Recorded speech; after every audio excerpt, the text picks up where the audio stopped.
everything pretty much ends to, or starts at the beginning of the year. Looks scripted. It does look scripted, yes. So, I mean, everything, and as a matter of fact, even in 2003, the New York Times reported that there was some Ebola vaccine testing going on in 2003. Well, when I saw Bill Gates' name back then, I said, look out, here comes Ebola on air. Right. I mean, it's just pure evil. So it's not like, they haven't been testing Ebola vaccines. They've been testing Ebola vaccines and owned the patent on Ebola strains for a long time.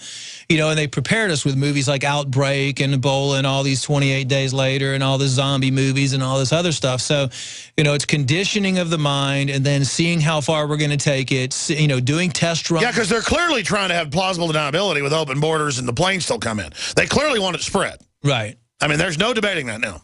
But they're always going to test they always test everything in these African countries because, these are poor families, these poor environments. No one's ever, there's not a lot of media over there. It's not going to get out. It's kind of secretive. It's like testing. It's like giving black people syphilis. Nobody will believe if they complain. Just shoot them up. Just. Right. And a lot of the testing goes on, back in the jungles in Africa, originally with... That's where the Pentagon's got the testing facilities. Right. The HIV testing a long time ago and the AIDS virus and all that stuff and Ebola, all that's usually tested in these jungles somewhere in Africa. Something tells me we're not going to hear about this from Al Sharpton, though. He's too busy race pimping to actually try to help. Jackson's talking about it, so... Oh, Jesse Jackson says it's racist that this guy didn't get treatment. No, that's what hospitals do now. They just turn you away. Well, the thing is, all of our hospitals are already full anyway with all the degenerative diseases and the flu-like symptoms. I mean, and now people, especially around Dallas and all throughout the United States because of Ebola, if they get a cough and a respiratory situation, which is actually going around now because of all the contaminated vaccines. How do there's no room in any hospitals right now anyway. If the Ebola thing takes on and it starts to become a real pandemic and people start coming down with it, there are no hospitals to go to, people. There's, This is crazy. Let's go to calls. Camps. I mean. Let's talk to Karen in Florida. Well, what's wrong with the camp? Don't be racist. Karen, you're on the air. Welcome. Right. It's not a camp. It's just a care center. It's loving. It's not a death panel. It's a loving. Yes, go ahead. Oh, hi there, Mr. Jones.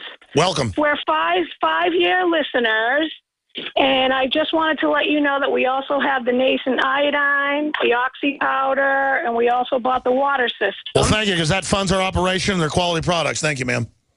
Totally awesome. And what we wanted to know is the gloves for money. We know that the American dollar travels all over the place.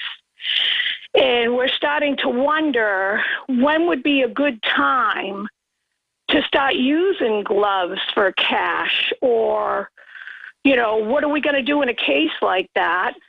And also, well, I think that's a good point. If it really starts spreading, you wear a mask and gloves. But wouldn't the Ebola down a few minutes on money? I think you're talking about somebody who has it, sneezing on it or having it in their hand, passing it to you at the register, right, Dr. Group?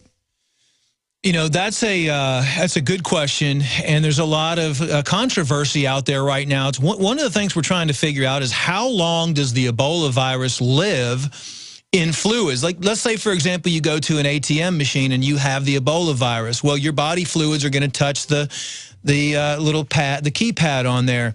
How long will it live? Well, there's a lot of different factors. Is it going to be in contact with direct sunlight? Because if it's in contact with direct sunlight, it'll probably kill the virus. The money. Right now, the reports from scientists that I've talked to are coming back saying anywhere from 5 to 20 days up to 70 days, what you were talking about, that the Ebola virus can live in bodily fluids outside the body. Now, we're coming up on winter, too. So if since you're in winter, since a lot of places there's not as much sunlight, it's natural that people's immune systems go down over the winter months. They're not exercising. They're eating Thanksgiving meals. They're eating more sugary things. That vitamin D, B12? They're lacking B12. They're lacking vitamin D, So... it's a perfect storm, really, when you think about it, because all these things are coming together at once at around the same time. So as far as, I don't have an accurate answer, but I can tell you that I would just say that the Ebola virus could possibly live in fluids outside, if it's not in direct sunlight. Sure, they're saying it may be going airborne. We don't know, ma'am. We'll try to figure that out, but it's definitely serious because the government is like trying to aid and abet it, basically. And by the way, they do make gloves that are made. Hold on, we got to go to break. We're going to come back with Jay and others. Storing thousands of airtight coffin liners in Georgia that they basically call mass cremation devices. We have all the documents on that. This is what the CDC is out currently buying right now. I did a TV show with Jesse Ventura about that. We probably need to add that video. It's the, Georgia coffin episode. I forget the exact name. We should probably add that to it. But right now, let's go to your phone calls. Jay in Delaware, you're on the air. Go ahead. Hello. Yep. Hey, how you doing? Thank you, Alex and Dr. Brew, for your dedication. Thank you, brother. Honor. My question's for Dr. Group, and I'll take my answer off the air so I'm at work. What supplemental regimen would you recommend for someone who has hepatitis who does not want to do the interferon treatment? Well, what I would recommend is you find a good doctor in your area, maybe somebody that has experience with different types of IV bags, ozone, ultraviolet blood irradiation, somebody that can work with you that has experience in, utilizing some of those compounds. My personal experience, just some of the things that we've used to help support people with hepatitis are oregano, silver, iodine. I'm not saying that that's, obviously I can't state anything, that would work on any disease because I've already been, raided and almost arrested and thrown in jail for making claims. But those are things, it can definitely be worked on effectively if you find the right doctor in your area, no doubt about it. And the interferon that they give in such high doses that it's really not, it can actually be damaging to the body.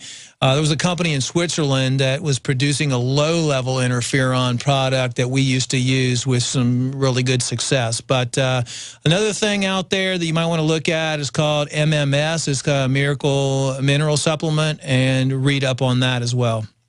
And again, though, I mean, no doctor can sit there over the air and specifically diagnose somebody. Got to do tests, got to look at them. But thank you so much, caller.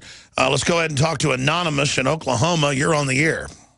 Hello, gentlemen. How are we doing today? Good, brother. Thanks for calling. Hey, I got two things for you. I've got a source that works at the hospital here in Oklahoma City that they recently, I heard you speak about earlier, saying that they were being tested for the Ebola virus. Yes, sir. That's in CBS News. Report: Oklahoma City Hospital isolates patient exhibiting possible Ebola symptoms. Go ahead. My source on the inside says that they worked there in an admitting there and said that they have, this individual has been tested. It came back negative. Good. She's under a psych evaluation because this individual had said that she was exposed, had intercourse with an individual who had thought they had Ebola, and they took they didn't take any precautions. Yeah, there's going to be a lot of craziness that comes out of this scare as well. Exactly. And also one more thing, Alex, you know how you've talked in the past about how they project what they're going to do before they do it, whether they do it in movies, films, the pain in Colorado and the airport there. I don't know if you guys have been watching this. It's a show on FXX called The Strain. It is a new take on a vampire story by Guillermo del Toro. He's doing it. The symptoms of these people when they're infected by this vampire, they have muscle spasms and their eyes turn red. The CDC is involved in this show. They are completely incompetent. There's one individual in the storyline who has seen what's happened. He's trying to wake other people up, and they've basically said he's killed people, and they've tried to turn the media against him in this show. And it's basically projecting 101. I mean, it's spooky how the similarities are, and this whole storyline takes place in New York City. Looks like a pretty scary show. Thank you so much. God bless you. Let's talk to Peter in Washington. You're on the air. Go ahead. Hello, Dr. Group. Go ahead, sir. Hi, Peter. You can hear me. I buy your product, and I wanted to ask about a couple of other products that I take, if you don't mind, okay? Yeah, we're not screening your call, bro. You're on air. Yeah, TA65. What do you think of it? TA65, I think it's a great product. I mean, it's one of those products that has a lot of research behind it. It's for those people out there that don't know what it is. It's a very expensive product that that's been shown to increase telomere length, and that's part of the anti-aging mechanism. Isn't that what DNA Force does? And that's what DNA Force. Well, DNA Force is designed to prevent cellular damage, which leads to telomere shortening. All right, it's a nutraceutical. Stay there, caller.